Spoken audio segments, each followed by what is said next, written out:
Hey everyone. Hey, so it's roofing day. It is roofing day.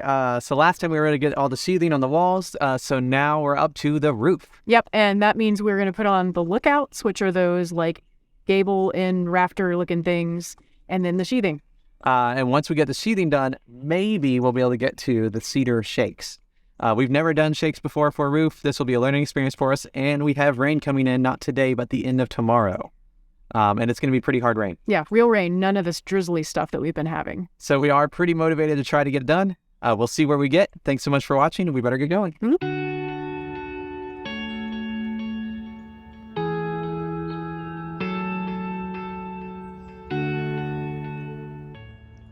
So, first thing we need to do is figure out where the lookouts, which are the guys that are going to go out over it, where they should be on the rafters, because we have to cut out a little notch for it. So to create a notch, first we measured it out, did a whole bunch of math, and figured out that it should really be about 17 5/8, and then 3 inches from that. And then each one is 17 5/8 apart. That gets us the closest to being accurate. So that's what we're going to go for. I've marked this here, this piece of OSB, so I can put it up there and just mark it where it actually hits. Once we have that, then we have to start cutting out the actual lookout notches, and then we'll get to put in the lookouts.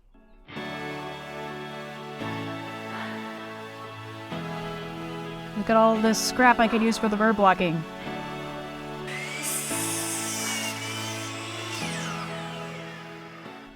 Hey, so using the drill press has been great.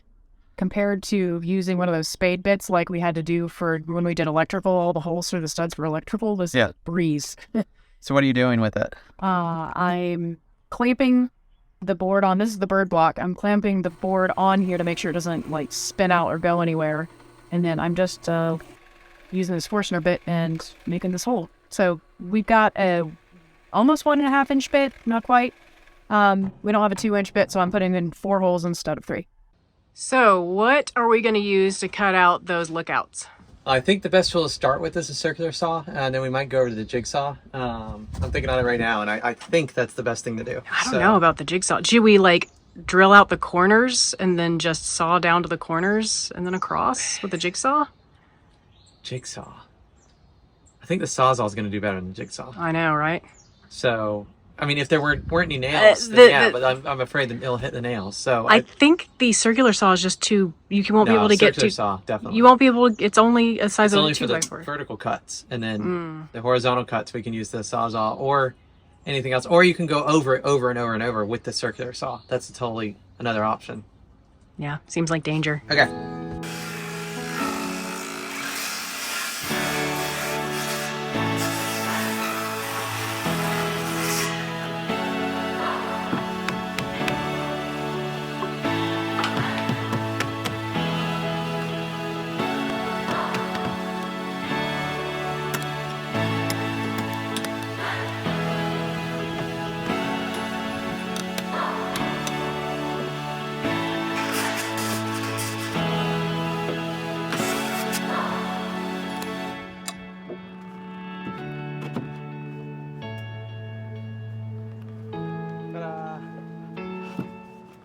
Okay, so I finished cutting out all of the notches for the lookouts. It ended up being pretty easy. I was able to just use a circular saw, set it to 1.5 inch depth, and just go across doing multiple cuts, knocked it out with the hammer, and then just went back and forth with the blade. It's a cheap blade, should be fine. So the next step is actually making the lookouts, installing them, and then putting up the roof sheathing. Hey, Anna, what you doing? Hey, so I just made all of these bird blocks with this holes for the venting for the roof. And then I'm going to cover it in this screen just so bugs and things can't get through. So, staple time.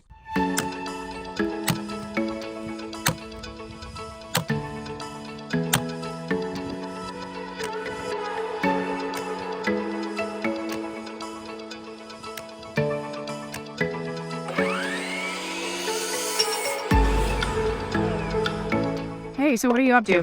Okay, so I am cutting the lookouts that go out of each one. So when I've done, I've measured from the exterior rafter to the interior rafter, and I've added on this dimension here. This is a jig I've been using, so I'm just adding it on here.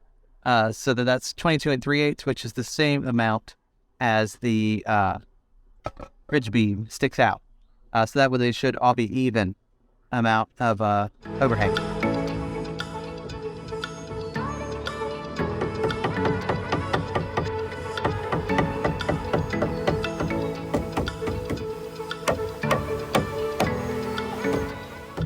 All right, so how are our OSHA safety standards going? I don't know if we're up to par.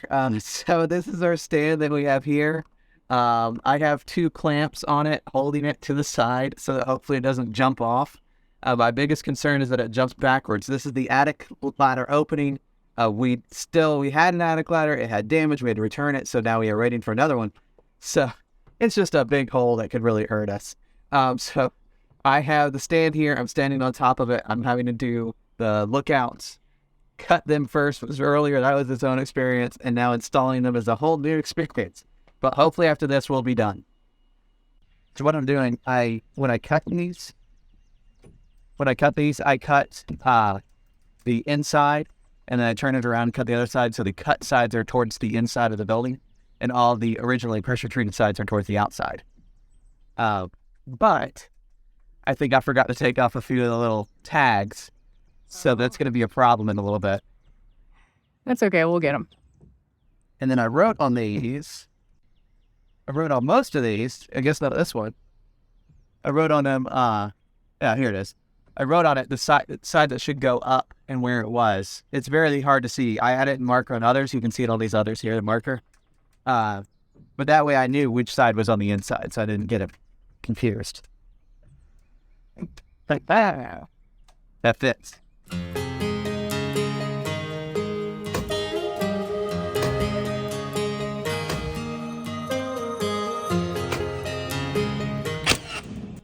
Okay, it's near the end of the day. I was able to get 1 row of lookouts installed. I'm going to get the other row installed, but it is near the end of the night. It's almost 6 p.m. right now.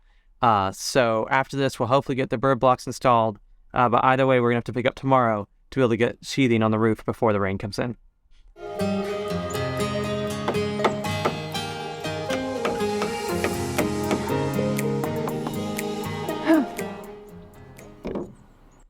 Hey, so I'm installing bird blocking. And I had 2 choices. One was to set it on top of the top plate and then trim the corner off to match the angle of the rafters. And the other was to set it down a little bit and just tip the whole block to follow in line with the rafters. And so we're doing the second one because that is way easier than the first. Each one of these would have had to have been a custom cut because we're not perfect. And these aren't like perfectly 2 and 12, even though it's very close. So each one would have had to been scribed and cut exactly. So this is much, much easier, and it butts up against the OSB and tight to the building anyway, so I think it'll be good.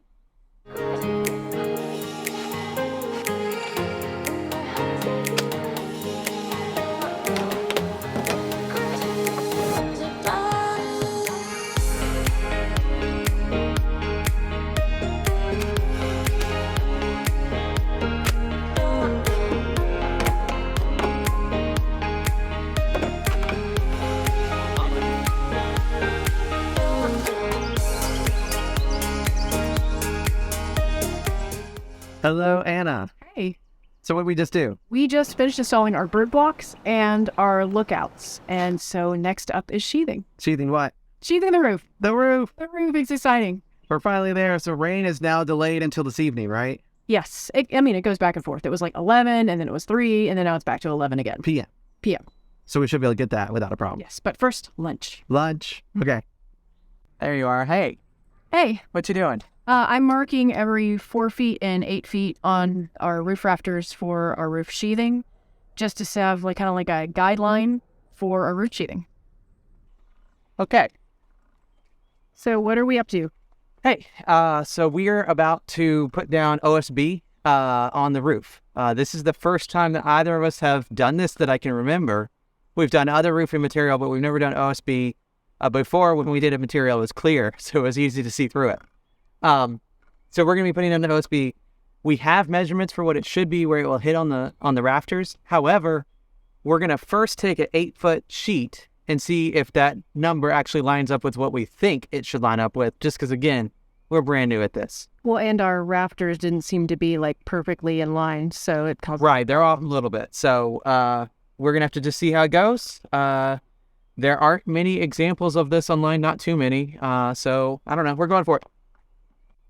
We are about to sheathe the roof. And so the first order of business is how to get the sheathing up there. So fortunately, the roof sheathing OSB is a lot lighter than the floor PT plywood and a lot lighter than subfloor. So that's a bonus. But the next thing is, like, how do we get it up there? Do we go up the attic stair opening, which I don't think is quite big enough, or do we go through the side of the building? We left some sheathing off the side of the building to see if we can get this up through the side, which should be around a 6-foot-ish opening, should give us ample space. I think that's the way we're going to go.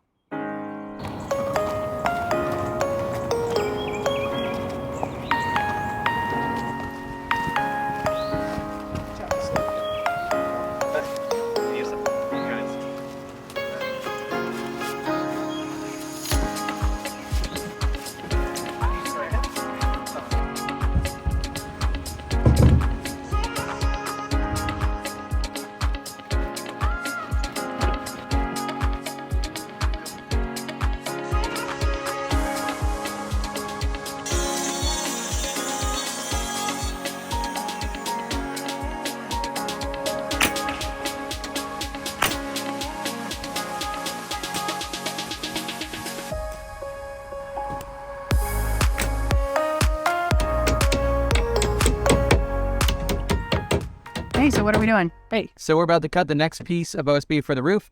It turns out some of the lookouts are a little bit off, like a 1/4 inch off of each other. So I'm going to have to go through the whole thing and cut them all straight. I think that's the normal thing you do anyway. So I'm cutting this piece a little bit long just in case I'm wrong. And that way there's some wiggle room to be correct. And then I'll come back at the end and just cut off the whole thing in one go straight.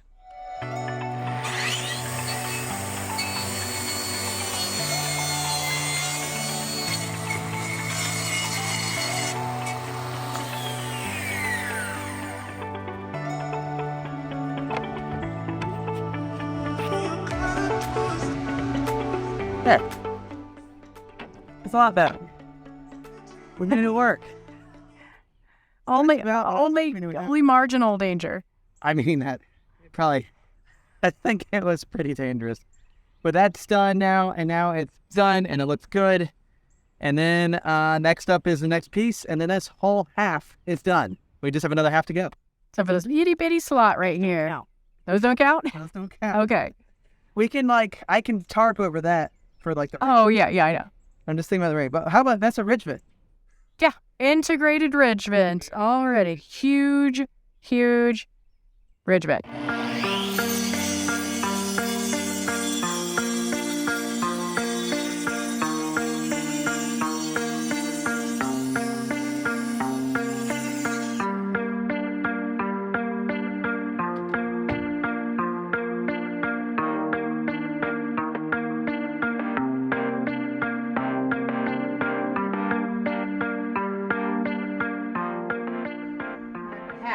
Uh-oh. Whoa, 9.5. Well, the measurement can be, 9 3/4. Something went askew. So here's the ridge cap that we have. Pre-manufactured. And what we're looking at here is, so when we're putting it over the ridge beam, it has 1.5 inches total that it covers. So I'm saying that we need to make the ridge vent itself, the opening, smaller. I agree. I mean, so we want to make our own ridge cap out of the cedar fence pieces that we're using. And those are 5.5 inches wide on their own. Right. That would be even more. Yeah, that'd be a little... This is 2 pieces of cedar beveled and cut together. Yeah. So if we absolutely had to do that, we could, but I think so right. I think thinner, and then if we find out that we really need it wider, we can always cut it back. We can't, if we do it too thin, we can't put more there. Or too wide. Anyway, that's what we should do. Okay. So these are little clips. These clips keep the OSB level with each other so we don't have to put backing underneath them. And it gives the gap that we need between them as well. So that should give it enough support there without anything really there. And then we have one between each rafter.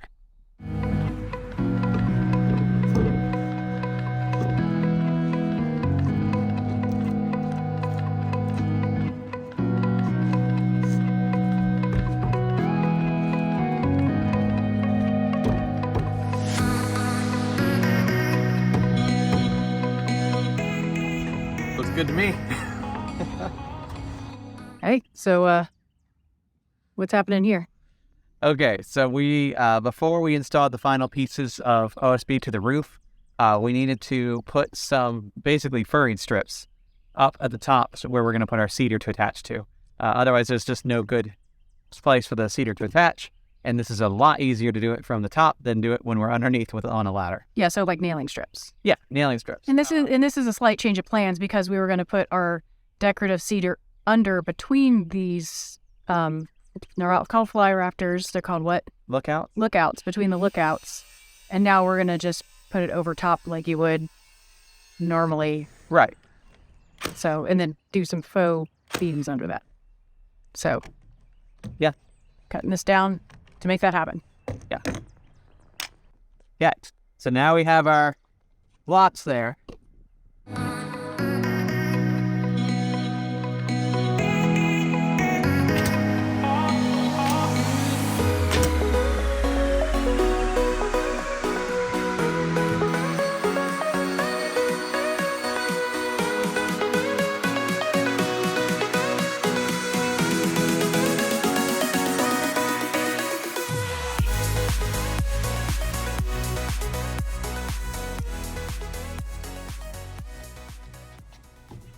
Okay.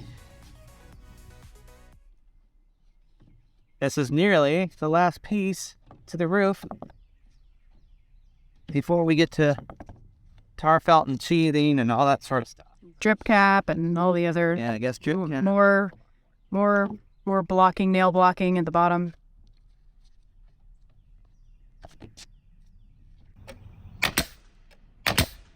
I'm not doing the very top yet, just because I'm going to have to cut out the ridge vent in just a second.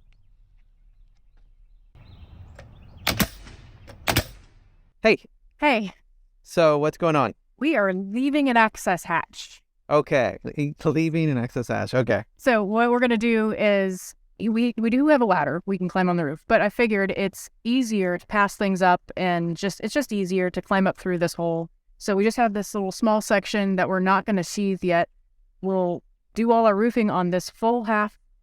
We'll cut out our ridge vent before we do this, but then we'll roof the whole side of here. And then we can probably do a lot of our roofing, like 90% of this side, or maybe 80% of this side too, before we get to this part where we'll have to like cap this and then continue. That way we have access up and down through here. Yeah, and it'll be easier to pass up like the shingles and all that. Yeah, and like whatever tools we need. I think it'll just be a lot easier than going all the way around up and down a full height ladder.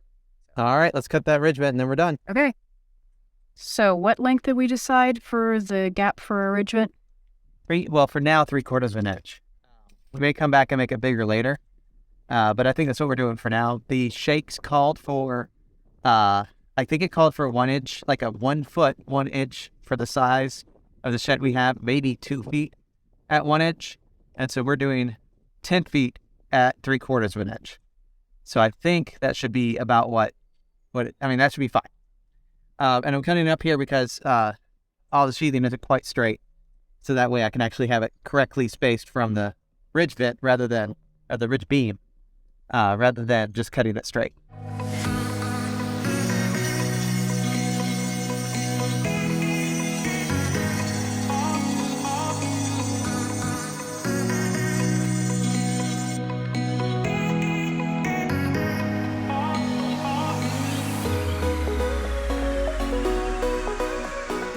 Okay, so that's it. We are finished with the roof. Yep, that was bird blocks, lookouts, and roof sheathing, and cutting the gap in the roof sheathing for the ridge vent. Right. And we did leave one space left open for us so that we can pass materials up through the middle of the roof. It's going to just be easier than going up the side with the tall ladder. We'll fill that in the last minute, right when we need to. And up next is roof sheathing with cedar shakes. So thanks everybody for watching. We really appreciate it. Please like and subscribe, and we'll see you in the next video. Thanks.